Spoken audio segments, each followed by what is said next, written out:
1,00,000 మంది శివభక్తులతో కలిసి మహారుద్రాక్ష పూజలో పాల్గొనండి. వెంటనే కాల్ చేసి మీ పేరును నమోదు చేసుకోండి.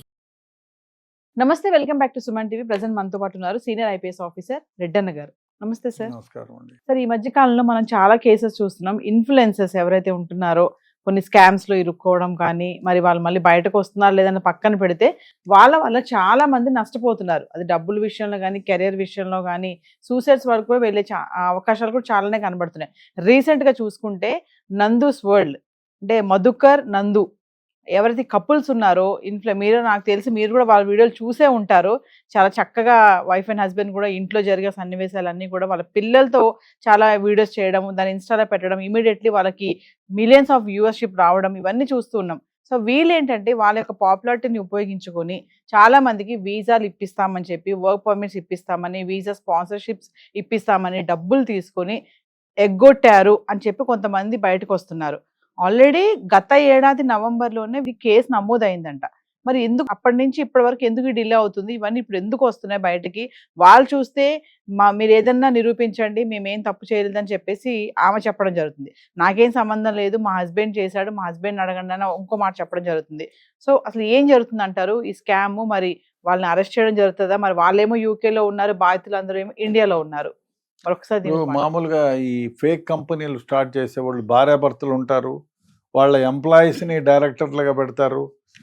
మన దగ్గర కూడా చాలా జరిగాయి. అంతెందుకు రాయదుర్గలో కూడా ఒకటి జరిగింది. 850 కోట్లు వసూలు చేశారు. మా ఇంట్లోనే రెంట్కు ఉండే ఒక అమ్మాయి కూడా అంటే వన్ ఆఫ్ ది ఎక్కడైతే పని చేస్తుందో అతను ఏమైనా డైరెక్టర్ని చేశాడు. అదే విధంగా 10 మందిని అతను అక్కడ కంపెనీలో ఉన్నట్టు చూపించారు.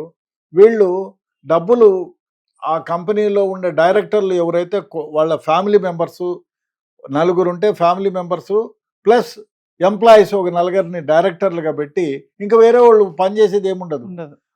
ఆ విధంగా డబ్బులు డ్రా చేసి మీకు ఇవాళ డబ్బులు 10,000 పెడితే మీకు 50,000 వస్తాయి, 30,000 వస్తాయి అట్లా అని చెప్పి వాళ్ళు దాదాపు 1,800 కోట్లు వసూలు చేస్తే దాంట్లో 850 కోట్లు ఫ్రాడ్ చేసినారు. ఇట్లాంటి కంపెనీలు చాలా ఉన్నాయి. అది కంపెనీనే ఫ్రాడ్ కంపెనీ. అది 10 అకౌంట్లు ఉంటాయి బ్యాంకులో. వీళ్ళు ఏం చేస్తారు, చూసి మీరు ఇవాళ ₹1,00,000 వేస్తే నెల తర్వాత 1,10,000 మీకు వస్తాయి, అంటే 10% ఇంట్రెస్ట్. ఆ విధంగా మీకు ఇస్తూ ఉంటారు. మీరు నోటు మాటగా 10 మందికి చెప్పడం, అబ్బా భలే కంపెనీ. ఈ విధంగా ఇండియా మొత్తం వసూలు చేశారు 1,800 కోట్లు. దాంట్లో వాళ్ళు వెనక్కి పే చేసింది ఎంత? 1000 కోట్లు. మిగతా 850 కోట్లు చేసేసినారు. చేసి విమానం కొన్నారు, పెద్ద పెద్ద ప్రాపర్టీస్ కొన్నారు, ఇక్కడ నుంచి దుబాయ్లో అపార్ట్మెంట్లు కొన్నారు, ఇక్కడ నుంచి అమౌంట్ దుబాయ్కి ట్రాన్స్ఫర్ చేశారు. చివరికి వెళ్ళిపోతాము అనుకునే టైంలో ఇది బయటపడింది మోసం. సో వాళ్ళని చివరికి ఎయిర్పోర్ట్లో వాళ్ళ విమానం దుబాయ్ నుంచి వచ్చి ఇక్కడ నుంచి తీసుకుపోయే టైంలో వీళ్ళని అలర్ట్ అయ్యి పోలీసులు అరెస్ట్ చేసి తర్వాత విమానాన్ని కూడా మన శంషాబాద్ ఎయిర్పోర్ట్లో సీజ్ చేసినారు. ఈడీ ఎన్ఫోర్స్మెంట్ డైరెక్టరేట్ ఇన్వెస్టిగేట్ చేస్తూ ఉంది. దాదాపు ఆల్ ఓవర్ ఇండియా 200 కేసులు రిజిస్టర్ అయ్యాయి. మన దగ్గర కూడా రిజిస్టర్ అయింది. తర్వాత ఆ అమ్మాయిని అరెస్ట్ చేశారు. ఒక అతను, ఇద్దరైతే యూకేలో దుబాయ్లో ఉండిపోయినారు. మిగతా వాళ్ళ ఫ్యామిలీ మెంబర్స్ ఎవరైతే ఉన్నారో ఈ ప్రాపర్టీ కొంతమంది ఎవరికైతే ట్రాన్స్ఫర్ అయిందో వాళ్ళందరినీ కూడా అరెస్ట్ చేశారు.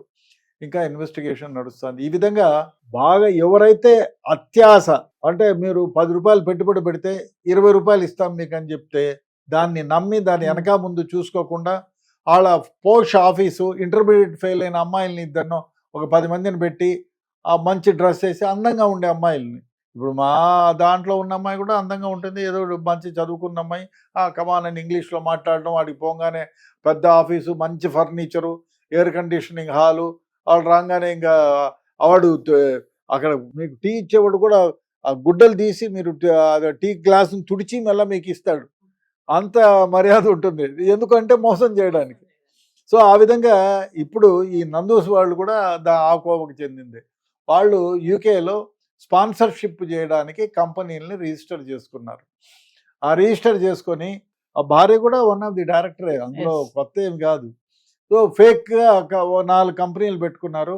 ఇక్కడ నుంచి అమౌంట్ని కొన్ని యూకే కరెన్సీలో తీసుకున్నారు, కొన్ని ఇండియన్ కరెన్సీలో తీసుకున్నారు. ఆ విధంగా వాళ్ళు స్పాన్సర్షిప్ ఇప్పిస్తామని కొందరిని అక్కడికి తీసుకెళ్ళి హోటల్లో పెట్టి ఆ పని, హోటల్లో పని, ఈ పని, ఆ పని ఇప్పిస్తామని, అదంతా అబద్ధం, ఫాల్స్. ఆ తర్వాత సర్టిఫికేషన్ ఇప్పిస్తామని చెప్పి సిఓఎస్ సర్టిఫికేషను, స్పాన్సర్షిప్, అది కూడా అబద్ధం, ఫాల్స్. అవి కొందరు పిల్లలకి ఇప్పుడు చెప్పడం ఏమంటే మాకు స్పాన్సర్షిప్ ఇప్పిస్తామన్నారు, లండన్లో పోయినా యూకేలో పోయి నానా గడ్డి తిని చివరికి మోసపోయామని తెలుసుకొని నేను నా భార్య ఇండియాకి వచ్చేసాం. ఇండియాకి వచ్చి కంప్లైంట్ ఇచ్చాం, మేము నవంబర్లో ఇస్తే ఇంతవరకు ఏం యాక్షన్ లేదు. అందులో వీళ్ళకి మొదటిది ఒకసారి ఒక కంపెనీ మీదే ఇచ్చినారు, వాళ్ళకి 4 కంపెనీలు ఉన్నాయి. ఓ 4 కంపెనీలు ఒక కంపెనీ స్పాన్సర్షిప్ ఇస్తే అది ఫేక్ అని చెప్పి రిజెక్ట్ అయింది. మళ్ళీ భార్యాభర్తలకి ఇంకొక కంపెనీ పేరు, భార్య పేరు మీద ఒక కంపెనీ, భర్త పేరు మీద ఇంకొక కంపెనీ ఇచ్చినారు. అది కూడా ఎందుకంటే ఎంప్లాయీస్ లేరు, they are not paying money, they are not paying tax. So అది కూడా ఫాల్స్ అని తేలి వీళ్ళని రిజెక్ట్ చేశారు. ఫైనల్గా ఇంకోసారి ఇస్తే వాళ్ళు ఏం చేశారు, బ్యాన్ చేశారు. ఈ ఇండియా మీ కంట్రీకే రావడం, ఫేక్ సర్టిఫికేషన్ 2-3 సార్లు ఇస్తే ఏం చేస్తారు, వాళ్ళని బ్యాన్ చేస్తారు. అంటే బ్యాన్ చేసి మీరు మళ్ళీ ఈ కంట్రీలోకి రాకుండా చేస్తారు. ఇప్పుడు వీళ్ళు వచ్చిన వాళ్ళు కూడా ఇప్పుడు వీళ్ళు కంప్లైంట్ చేయాలంటే ఇక్కడన్నా చేయాలా, వాళ్ళు మోసపోయింది అక్కడ కాబట్టి వాళ్ళ కంపెనీలు అక్కడ ఉన్నాయి కాబట్టి అక్కడికి వెళ్ళి చేయాలా. ఎక్కడికి వెళ్తే ఎట్లా వెళ్తారు, వాళ్ళ పాస్పోర్ట్లో బ్యాన్ ఉంది కదా, దే కెనాట్ గో, యూకేకి పోయే ప్రసక్తే లేదు. వీళ్ళు మోసం చేసిన వాళ్ళందరికీ బ్యాన్ చేసి ఇండియా యూకేకి పోయేదానికి లేకుండా చేశారు. ఇక్కడ వాళ్ళు ఉండేదేమో యూకే, మోసం చేసిండేది ఇండియాలో, డబ్బులు వసూలు చేసిండేది ఇండియాలో, ఆఫీసులన్నీ ఏమో యూకేలో ఉన్నాయి. సో వీళ్ళు కంప్లైంట్ ఇక్కడ ఇస్తే వాళ్ళు ఇక్కడికి వస్తే తీసుకుంటారు. ఇప్పుడు ఇక్కడ లేదు అంటే ఇక్కడ ఎఫ్ఐఆర్ కట్టుకొని ఇప్పుడు వీళ్ళు ఏం చేయాలా, మనం సిబిఐకి అలర్ట్ చేసి సిబిఐ ద్వారా ఇంటర్పోల్కి చెప్పుకొని ఇంటర్పోల్ ద్వారా వాళ్ళకి వెళ్ళి ఆ విధంగా తీసుకురావాలి. It will take long time. అంటే నాకు ఒక డౌట్ సార్, ఇక్కడ కొన్ని మూవీస్ లో మనం చూస్తూ ఉంటాం కదా, ఎక్కడో ఫారెన్ కంట్రీస్ లో ఇలాంటి స్కామ్ జరిగినప్పుడు ఇండియన్ పోలీసులు అక్కడికి వెళ్ళి అక్కడ పోలీస్ డిపార్ట్మెంట్ వాళ్ళతో మాట్లాడి ఇలా జరిగిందని చెప్పి చేస్తూ ఉంటారు కదా. They cannot go directly unless you have, అది గవర్నమెంట్ల మధ్య ఒడంబడిక ఉంటుంది. ఆ విధంగా జరిగితే తప్ప పోయినా కూడా you have to take permission, వాళ్ళ పోలీస్ అసిస్టెంట్ తీసుకోవాలి. యూ కెనాట్ గో డైరెక్ట్లీ పోయి విమానంలో కూర్చొని దొంగ వేషాలు వేసుకొని తీసుకొచ్చేదానికి లేదు. ఏమన్నా ఉంటే ఇంటర్పోల్కి చెప్పాలి. ఇంటర్పోల్ అగైన్ ఇప్పుడు ఇండియాలో ఉండే వాళ్ళని కూడా, నేను సిఐడిలో పనిచేసేటప్పుడు అక్కడ యుఎస్లో ఎవరినో మోసం చేసేస్తా వచ్చారని ఒక పెద్ద కేసు రిజిస్టర్ అయింది. మేము ఎఫ్ఐఆర్ కట్టుకున్నాం. మాకు ఇంటర్పోల్ నుంచి సిఐడి వాళ్ళకి, నేను సిఐడిలో నోడల్ ఆఫీసర్ ఉంటారు, ఆ నోడల్ ఆఫీసర్కి ఫలానా ఈ మనిషి ఈ విధంగా మోసం చేశాడు, ఇతని పైన వారెంట్ ఉంది, you have to arrest him అని మనకు ఆథరైజేషన్ ఇస్తారు. మనం ఆ ప్రెమిసెస్లో సెర్చ్ చేస్తాం, వాని గురించి ఎంక్వైరీ చేస్తాం, ఉంటే మనం అరెస్ట్ చేస్తాము, వాళ్ళకి ఇన్ఫార్మ్ చేస్తాము, he will be arrested and sent to jail, from there they will take the procedure. అంతేగాని వాళ్ళు యుఎస్ వాళ్ళు వచ్చి మన దగ్గరకు వచ్చో, లేదు మనం అక్కడ డైరెక్ట్గా పోయి విమానాల్లో మారువేషాలు వేసుకొని తుపాకులు పట్టుకొని, అదంతా సినిమాల్లోనే. అంటే బాధితులు ఇక్కడ నుంచి యూకే వెళ్ళి అక్కడ కేసు పెడితే తప్ప వాళ్ళని ఏం చేయలేమంటారా? లేదు, డెఫినెట్ గా లేదు. ఇక్కడ ఎఫ్ఐఆర్ తీసుకుంటే మనం ఏం ఎఫ్ఐఆర్ కట్టుకొని మనం ఇంటర్పోల్ని అలర్ట్ చేసి వాళ్ళ ద్వారా వాళ్ళని అరెస్ట్ చేసి వ్యవహారం ఉంది. It will take a long procedure. అంటే ఎన్నో ప్రూఫ్స్ ఉన్నాయి అంటున్నారు, విక్టిమ్స్ మెసేజ్లు ఉన్నాయి, చాలా ఉన్నాయి, అకౌంట్స్ డీటెయిల్స్, టైం పడుతుంది, టైం టేకింగ్ ప్రాసెస్. ఇప్పుడు ఇండియాలో డబ్బులు తీసుకొని మోసం చేసి లండన్కి పోయిన వాళ్ళు ఉన్నారు కదా, విజయ్ మాల్యా ఉన్నాడు కదా, ఆయన ఇంతవరకు మనం ఏం చేయలేకపోయినాము. 6,000 కోట్లు ఏమో పెద్దవాళ్ళని దర్జాగా లండన్లో హ్యాపీగా తిరుగుతున్నాం. అంతెందుకు, there are so many cases against so many people. మన దగ్గర వాడు బాంబే బ్లాస్ట్కు ఆద్యుడు దావూద్ ఇబ్రహీం పాకిస్తాన్లో ఉన్నాడు, హ్యాపీగా సొంత విమానాలలో వచ్చి దుబాయ్లో కూతురు పెళ్లి చేసినాడు. ఇక్కడ నుంచి చాలామంది బాంబే నుంచి ఫిల్మ్ యాక్టర్లు పోయి చాలామంది ఆయన దగ్గర భోజనాలు చేసి హ్యాపీగా భుజాలు తరుముకొని వచ్చినాడు. వానిపైన మన దగ్గర నుంచి ఇంటర్పోల్కి రాసినాము, పాకిస్తాన్ గవర్నమెంట్కి 100 సార్లు రాసినాము. వాడు ఉండే ప్లేస్ మనోళ్ళు ఫలానా ఇంట్లో ఉన్నాడని మనోళ్ళకి తెలుసు, పాకిస్తాన్ గవర్నమెంట్కి రాసినాము. మా దగ్గర లేడు, వాడు అట్లాంటి వాడు ఎక్కడ ఉన్నాడు అంటారు. ఆడేమో పిల్లల్ని ఇచ్చుకున్నాడు, దుబాయ్కి ఎవ్రీ వీకెండ్ వస్తాడు, అదేదో దుబాయ్లో మంచి హోటల్స్ ఉంది వారికి, ఆ హోటల్లో వచ్చి స్టే చేస్తారు, 5 స్టార్ హోటల్. వాళ్ళ కూతురికి పెళ్లి చేసినాడు, అన్నీ జరుగుతాయి, ఫోటోలు ఉన్నాయి, తిరిగేది ఉంది, చేస్తున్నారు. బట్ మనం అరెస్ట్ చేయలేకపోతున్నాం. ఇప్పుడు ఈ 20 yearsగా వాని పైన ఉంది. వాళ్ళు గవర్నమెంట్ ఇప్పుడు మన దగ్గర ఉన్న మనిషిని గవర్నమెంట్ మన గవర్నమెంట్ మన పోలీసులు సహకరించకపోతే ఏమీ చేయలేము. కాబట్టి వీళ్ళదే అంతే. ఈ నందూస్ వాళ్ళు కూడా అంతే. వాళ్ళు ఇట్లాంటి వాళ్ళు అక్కడికి వెళ్ళిన తర్వాత ఇప్పుడు ఇవన్నీ డిపోర్ట్ చేయాలి. వాళ్ళు డిపోర్ట్ చేస్తే అవును అక్కడ మోసాలు పాల్పడినారు, ఇటు ఇండియన్ గవర్నమెంట్ వాంట్స్ యూ అంటే ఆ విధంగా చేసి వాడిని కంపెనీల పైన ఇన్వెస్టిగేషన్ చేసి వాళ్ళు అరెస్ట్ చేసి డిపోర్ట్ చేయొచ్చు, అరెస్ట్ చేసి ఇండియాకి తీసుకురావచ్చు.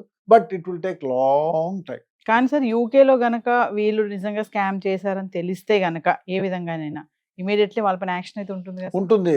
కానీ మన దగ్గరే ఎక్కువ జరిగాయి కదా. మన దగ్గర డబ్బులు తీసుకున్నారు, ఫలానా అకౌంట్లో ఏమన్నారు. ఇంకోటి జరుగుతుంది ఇక్కడ, వీడు మిడిల్ మ్యాన్ పెట్టుకొని ఉంటారు. వాళ్ళ తరఫున అయ్యా నువ్వు ఒకటి పెట్టుకొని ఉంటారు, పెట్టుకొని వాళ్ళ అకౌంట్లో వేయించుకుంటారు. కొన్ని డాలర్స్లో కొన్ని తీసుకొని ఉంటారు, కొన్ని యూకే కరెన్సీలో తీసుకొని ఉంటారు, అది వాళ్ళ అకౌంట్లో వేసింటారు. సో ఎన్ఆర్ఐ అకౌంట్స్ ఉంటాయి, ఆ అకౌంట్లో నుంచి వాళ్ళు ఇమీడియట్గా ట్రాన్స్ఫర్ చేసుకుంటారు. ఏమేమి చేయలేము కదా. ఇంకో థర్డ్ పార్టీ అకౌంట్, ఇంకోడు డబ్బులు ఇచ్చింటాడు, ఇప్పుడు నేను డబ్బులు ఇస్తాను, నాకు క్యాషే కావాలంటాడు. వాడు ఏం చేస్తాడు, వాళ్ళ అకౌంట్లో వేస్తాడు, అకౌంట్ నుంచి ట్రాన్స్ఫర్ చేస్తాడు. లేదు నా అకౌంట్లోకి మీరు వేయమంటారు, థర్డ్ పార్టీ ఒక అకౌంట్ ఉంటుంది, ఆడ నుంచి వాడు ఎన్ఆర్ఐ అకౌంట్కి ట్రాన్స్ఫర్ చేసి ఆ విధంగా.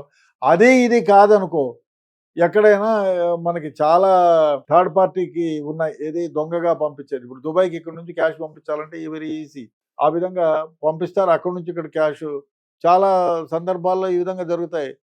ఆ విధంగా కూడా పంపించుండొచ్చు. కాబట్టి ఇది ఇన్వెస్టిగేషన్లో చాలా టైం పడుతుంది.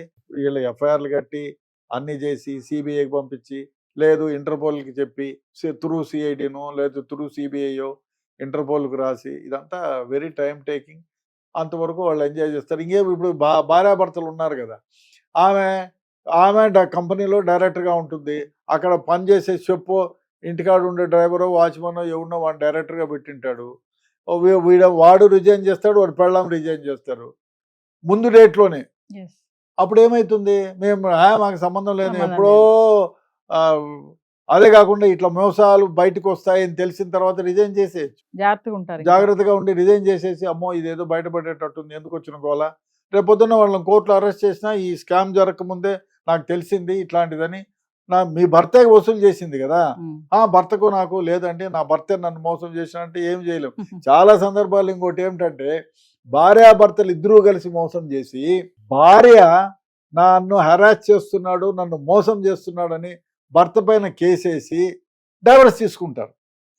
డైవర్స్ తీసుకుంటే భార్య నాకేం సంబంధం లేదు, నా మొగుడు చేసుకున్నాడు, నువ్వు ఏమన్నా ఉంటే నా భర్తను అరెస్ట్ చేసుకో, నాకేం సంబంధం లేదన్న కేసులు చాలా ఉన్నాయి. ఇండియాలోనే మేము ఇన్వెస్టిగేషన్ చేసిన కేసుల్లోనే ఇట్లాంటివి ఉన్నాయి. కాబట్టి భార్యాభర్తలు గాను ఇంకోళ్ళు గాను డైరెక్టర్లుగా పెట్టుకొని వాళ్ళు ఇట్లా కేసులు వచ్చినప్పుడు మాకు ముందు డేట్లో రాసుకొని మేము వాడు కంపెనీలో ముందు డేట్లో పోస్ట్ చేసేసి కామ్గా ఉండి, గొడవ అయిన తర్వాత మాకు తెలియదండి మేము ఎప్పుడో రిజైన్ చేసాం, ఇటువంటి కంపెనీ అని తెలిసితేనే ఇట్లాంటివన్నీ చేస్తున్నాడు నా మొగుడు వెదవని చెప్పి తెలిసే నేను రిజైన్ చేసినానని ఆమె చెప్తుంది కూడా. సో ఆ విధంగా జరుగుతాయి చాలా మోసాలు. ఇప్పుడు ఇట్లాంటిది నమ్మకూడదు. చాలామంది మోసపోయినారు. ఉద్యోగాలు ఇస్తామను, ఎక్కువ డబ్బులు ఇస్తామను, మా కంపెనీలు ఉన్నాయను, స్పాన్సర్షిప్ ఇస్తామను, మీకెందుకు నాకు ₹1,00,000 ఇవ్వండి, మీకు ₹1,00,00,000 మీ అకౌంట్లో ఉన్నట్టు ట్రాన్స్ఫర్ చేస్తామను. ఆ విధంగా మోసాలు చేసిన వాళ్ళు చాలామంది ఉన్నారు, చేస్తూనే ఉన్నారు. అతి ముఖ్యంగా ఇప్పుడు మోసపోయేది ఏమిటంటే, ఉద్యోగాలది ఒకటి, స్పాన్సర్షిప్ ఇస్తామనేది ఒకటి, రెండోది రూపాయలు వడ్డీ, ₹10 వడ్డీ, ₹15 వడ్డీ, అంతా ఉత్తిది. ఆ విధంగా చేసి మోసం చేస్తున్నారు. జాగ్రత్తగా ఉండాలా. అదే కాకుండా మీరు ఇప్పుడు రూపాయికి ఒక 10 పైసలు, 20 పైసలు, 30 పైసలు, లేదు 50 పైసా ఇస్తామంటే నమ్మకం. మీరు ₹1,00,000కి ₹10,000 నెలకి ఇంట్రెస్ట్ ఇస్తామంటే ఎట్లా నమ్ముతారు, ఎక్కడి నుంచి చేస్తారు, వాడేమో దొంగతనం చేస్తాడా? కాబట్టి ఇటువంటివన్నీ నమ్మకంగా ఉండాలి. అదే కాకుండా ఇట్లాంటి స్పాన్సర్షిప్ కంపెనీలు పోయేటప్పుడు మన బ్యాక్గ్రౌండ్ ఏమిటి, వాడికి ఏమున్నాయి, నిజంగా మనకి కంపెనీలు ఉన్నాయా, ఫేక్ కంపెనీలు ఏమైనా సృష్టించారా, ఇట్లాంటి ప్రాపర్గా ఇన్వెస్టిగేట్ చేసి కనుక్కొని పోవాలా. ఇట్లాంటి కంపెనీలు చాలా ఉన్నాయి, చాలా మందిని మోసం చేశారు. Thank you.